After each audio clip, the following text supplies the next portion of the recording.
welcome back to Veggie Vero's Kids Corner.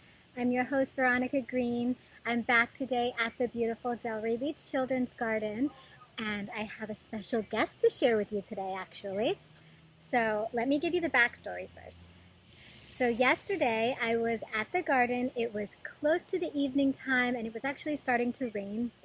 And I saw a kitty cat in the parking lot pawing at something, and I walked over to see what it was, and it was a little baby blue jay, and it looked like he had an injured leg, and the cat was about to attack it, really, and there was 4 other cats circling the area, so the bird was in immediate danger. So I decided to intervene. Now, normally if you find a baby bird, you do not want to scoop it up. You just want to leave it where it is. And if you have time to kind of hang out and watch to see if the mom is around, usually she's flying around finding food, and it's best to just let nature take its course. However, this bird was about to be attacked by cats, so I thought it was best to step in and save the little baby. So I have brought him with me.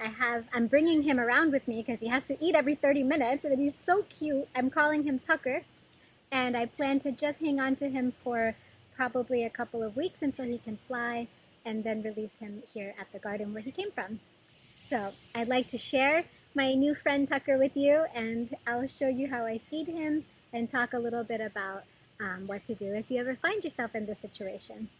Okay, here we go. Okay, this is Tucker. He's a baby blue jay. You can see a little bit of the blue starting to form on his wings.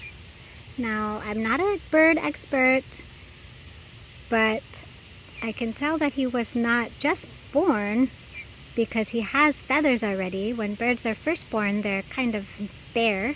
They don't have any feathers and they're real pink.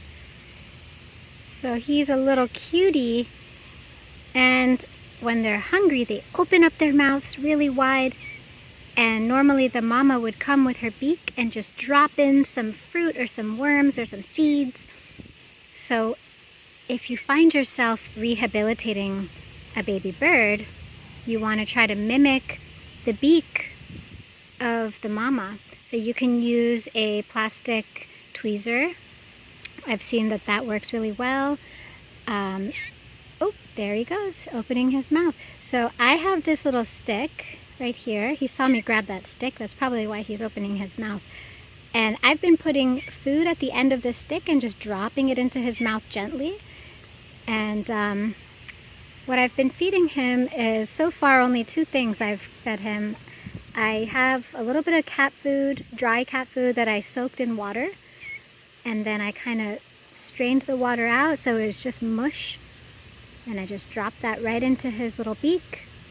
And that gives him protein. And the other thing I'm feeding him is the inside mushy part of blueberries. And he seems to really like that too. So I'll see if I'm able to feed him and show you how I do it.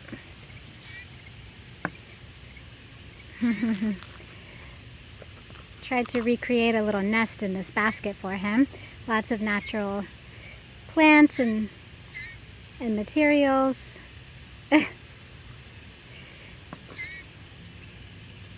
Looks like he's hungry. So here is a little bit of mushy cat food that I put at the end of this stick. Let's see if he wants some. And just kind of gently tap his little beak. Oh, there he goes. Oh, there it is. So some of it dropped, there it goes. Dropped right into his mouth. Now you don't want to shove it in. You just kind of drop it right in, and he knows what to do. He lets it just kind of fall right to the back of his mouth there. Let's see if he wants some more.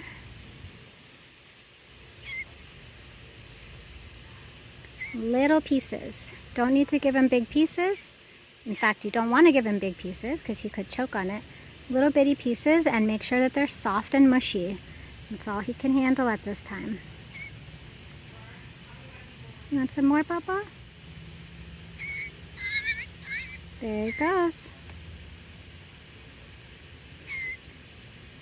Now you know that a mama bird's beak is pretty, hard and sharp and pointy, so I think a stick is doing the job pretty good. I was actually using a chopstick earlier at home.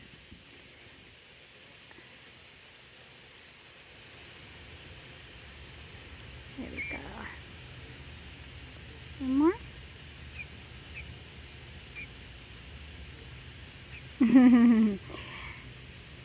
All right, so I'll just pick up those little parts that got dropped.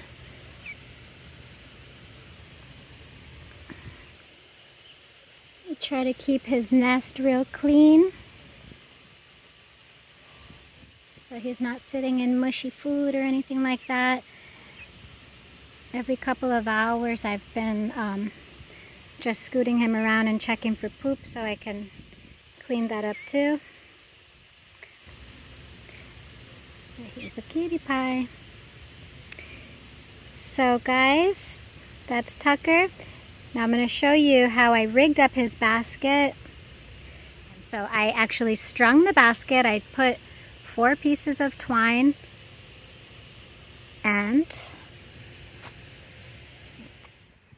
all right, well here's the basket. I hung it from a tree which is right around where I found little Tucker, and he's in there, his little homemade nest.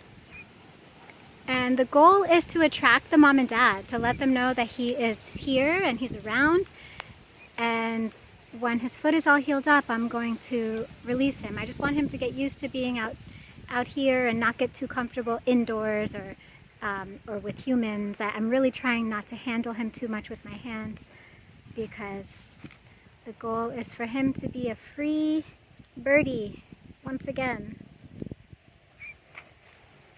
So I will keep you guys posted.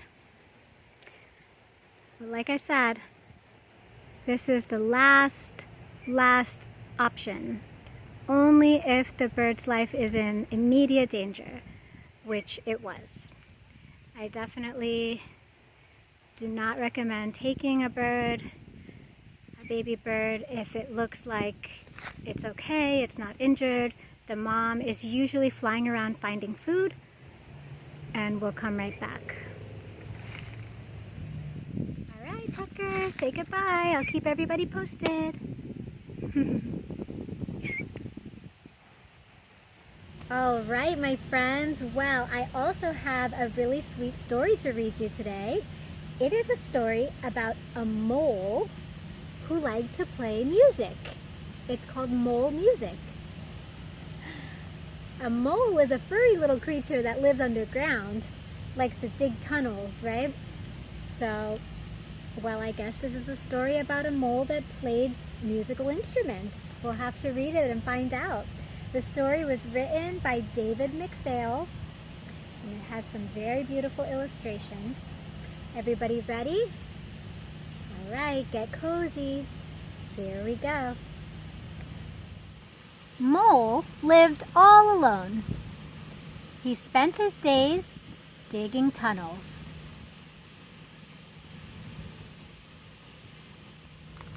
At night, he ate his supper in front of the TV and then went to bed.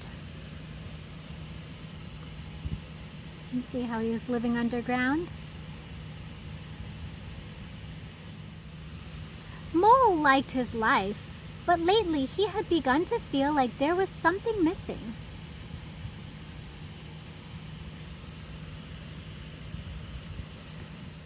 One night on the television, a man played the violin. He made the most beautiful music Mole had ever heard. I want to make beautiful music too, Mole said to himself.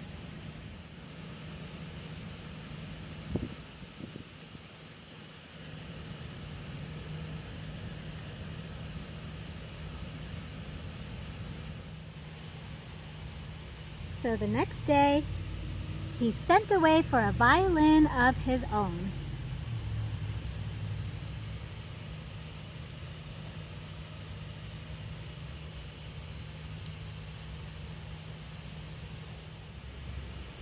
Every day, Mole checked his mailbox. No violin yet.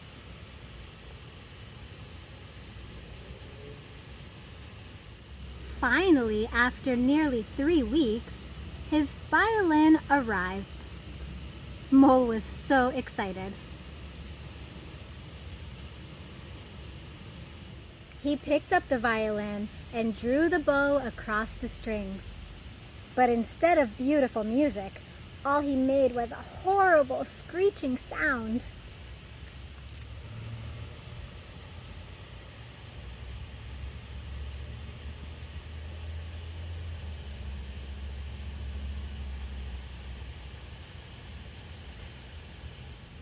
So Mole tried again. This time, the violin still screeched, but not quite so horribly.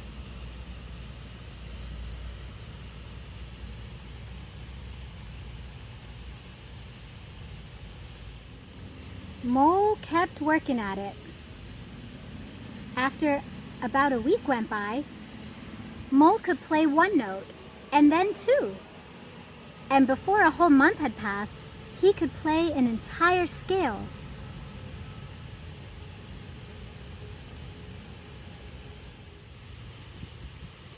Mole continued to practice. He learned to put the notes together into a simple song.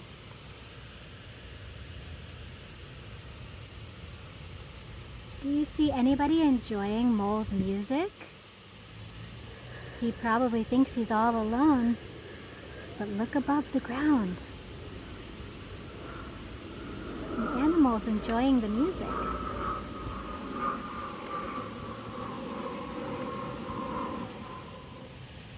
Years went by. Wow.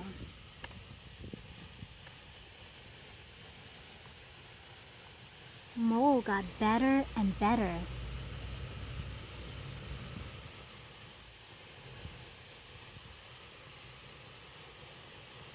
Look at the tree that he's underneath. Do you notice that it grew into a big giant tree? Because years have gone by. In the beginning of the story, it was just a little twig, a little sprout. Mole was happier than he'd ever been. During the day, while he was digging tunnels, he would be humming the music that he planned to play later that night. What do you notice in this picture? Mole is underground digging tunnels, his favorite thing to do besides playing violin. But what's going on above him? He doesn't even know. There's people working the field, relaxing under the tree. Maybe they can hear the music he's playing. Now, Mole played music even better than that man he saw on TV so long ago. Sometimes he wondered what it would be like to play his music for people.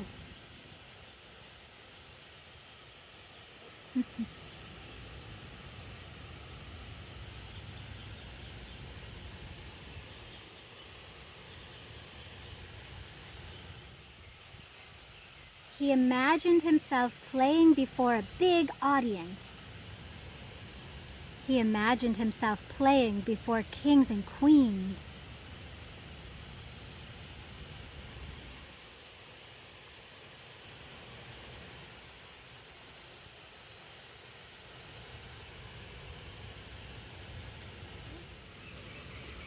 He even imagined that his music would reach down into people's hearts and melt away their sadness and anger.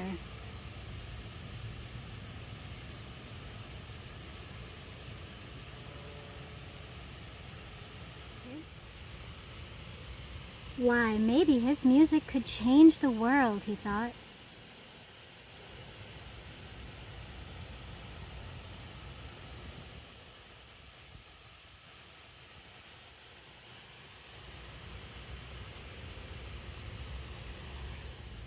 But Mole laughed at himself.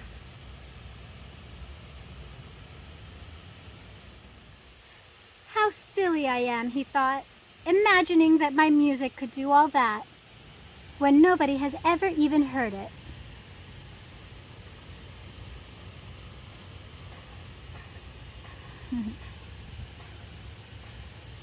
Can you see what's happening? Mole is laughing at himself, saying, "Oh, my music, how could it change the world? Nobody's even heard it." But look at what's going on above him. People are hearing his music. And his music is changing the world. It looks like people who were going to fight with each other are putting down their swords and hugging and shaking hands because they found that the music brought them together. They found something in common.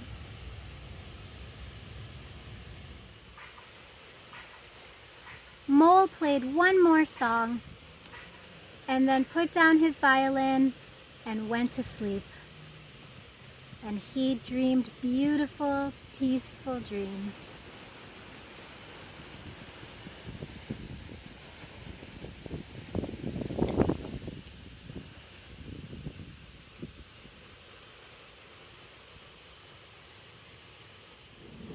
Mole music, there you go. What a beautiful story. So the message that I get from this story is that sometimes when you're just doing the thing that you love to do, the thing that you feel passionate about, you are inspiring other people and you are changing the world, even if you sometimes don't feel like it, or even if you never know it.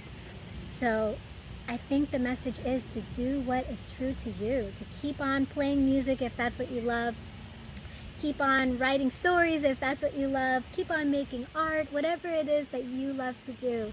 Just simply by doing it, you're going to be leading the way for others, inspiring others, and changing the world in your own unique way, using your own unique gifts. All right, well, thank you so much for listening, and thank you to David McPhail for writing this beautiful story. And I will see you guys next week right here on Veggie Vero's Kids Corner. Bye, everyone.